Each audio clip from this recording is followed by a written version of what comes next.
celebrating the baby boomer lifestyle. This is Boomer Life with Sterling Fox on AM 650.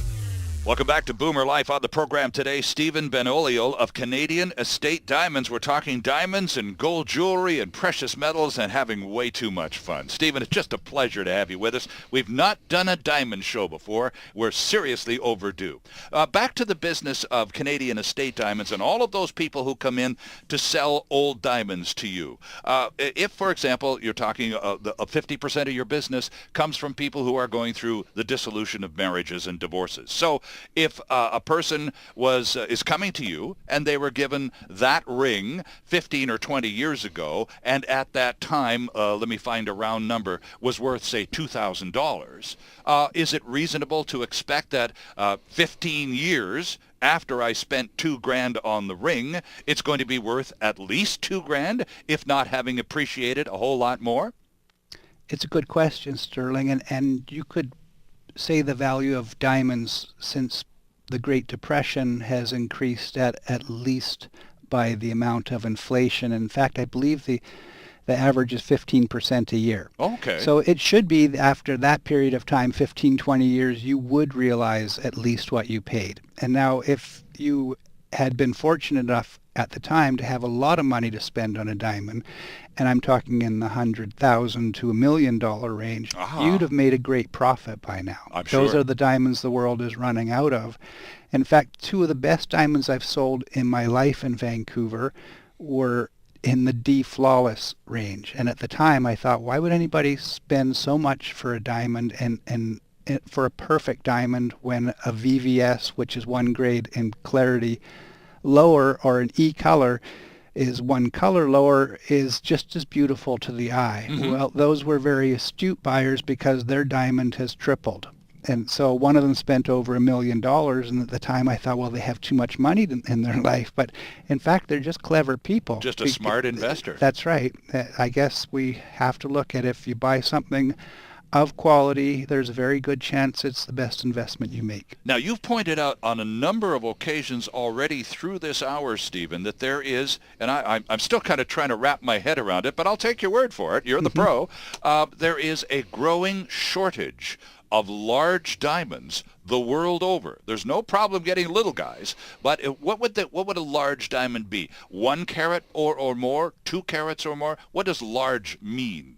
I generally refer to 1 carat. Okay. Or more, but keep in mind the prices go exponentially as the size goes. And the shortage is not as apparent today as the growing market. If we think of 300 million new middle class in China with a desire to own something that we in the West might take for granted when we get married, that alone can create a shortage. And as I said earlier, the 15 big diamond mines of the world are in their twilight years. So we're a few years in front of shortages in some sizes and qualities, especially the big and the beautiful. Interesting, because you were talking about the trillions that we boomers, are going to inherit in the next 10 or 20 years.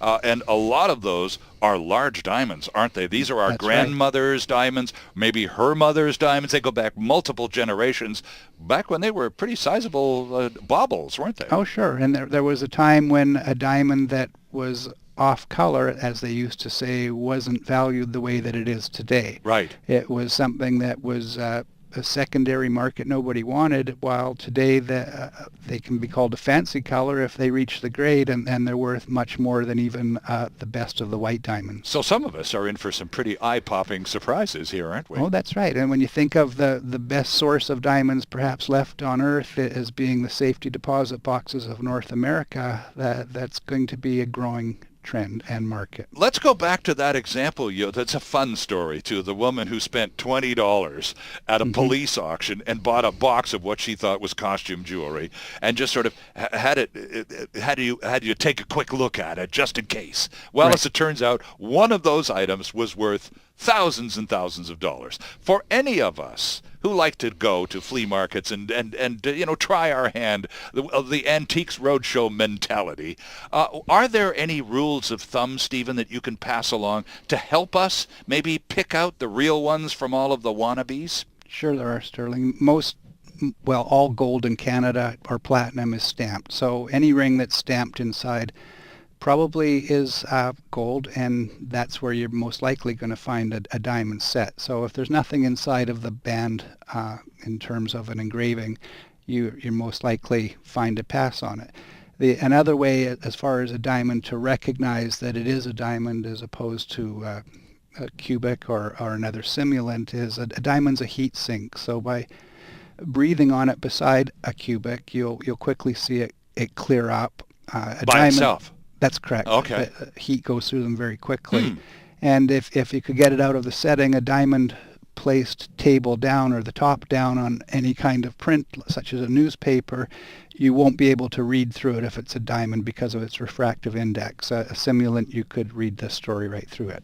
Okay, so these are just, again, rules of thumb that, well, again, you never know. I mean, we're opportunists. We're not beyond going, well, gee, I wonder if there's any real ones in there. I mean, you spend $20, you buy a silly old box of costume jewelry, and somebody tells you one of those items is worth more thousands than you can count in 5 seconds. You're doing okay. You've had a great day. Sure are. So when people come into Canadian Estate Diamonds downtown, give us the proper address, first of all, the actual location. It's the Vancouver block at 736 Granville, the old building with the 4 clocks on the top of it. Ah, yes, okay. Right beside the Burke's building. That's right. Okay. Where Burke's once was. That's right, indeed. So right there at the corner, basically at the corner of Granville and Georgia, right beside Correct. London Drugs, right? That's right. Okay. So when people come up to the office and they bring their merchandise with them for evaluation, you're saying that in many cases, not all, but in many cases, they've already gone to through some appraisal process, and you appreciate that. You recommend a second or even third opinion before coming to Canadian Estate Diamonds. That's right. And we'll also hope, if it's a big diamond, that it's been taken out of its setting, because a diamond in a ring is not able to show its color. So it's like asking us to buy a car without being able to open the hood up, because the color of a diamond is really the most distinctive part of its value. Oh, is that right? Right. I again, this is just the rank amateur in me. I always thought it was just size, just the bigger the better, so the gaudier. It's a combination of those C's. Oh, okay. So the color you think of as number one, perhaps number two would be the cut, how well it's cut to today's modern standard. And then I always tell people when I'm selling a diamond, the clarity should fall to fit your budget. So if you're buying a half carat, buy a top color, buy a very well cut diamond, and then the clarity is the least important until you get to an eye visible inclusion. And you talked also during the hour, Stephen, about how the techniques of cutting have changed. It's back in India, where there are 1 million people now, Right. using a lot of new techniques and exercising new standards and so on. So as we try to keep up to all of this, how does that impact the old stuff that we may be inheriting from Grandma in the next couple of years? Right. For the most part, an old, brilliant cut will be recut in the future. Okay. It will lose some weight to get there.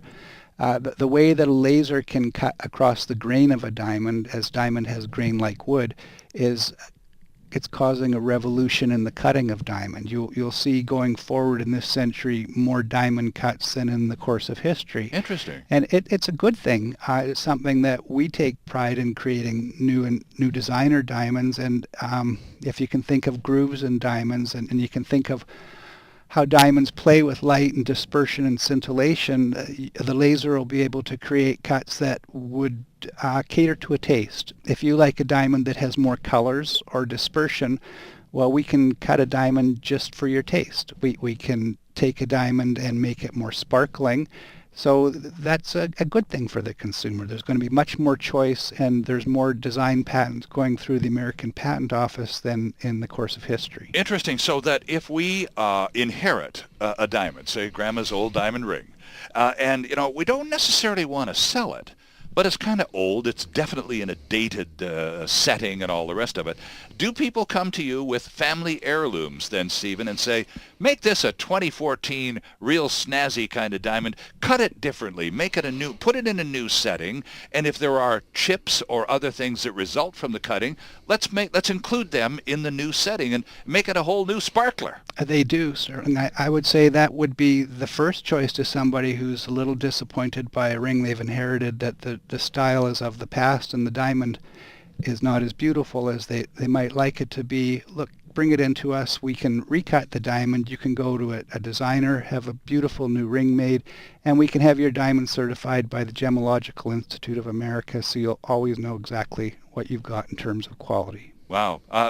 Canadian Estate Diamonds, by the way, in case you missed it, is at 736 Granville, right there beside London Drugs at Granville in Georgia. And you can find out all the particulars about our guest, Stephen Benoliel, and his colleagues online at CanadianEstateDiamonds.com. Stephen, what a treat. We finally, so much, we've been sir. doing Boomer Life for over a year now, and this is the first show we've done on diamonds, and it's just absolutely fascinating. Thanks so much for this. Oh, the pleasure is mine. Thank you. We'll see you next time on Boomer Life, friends.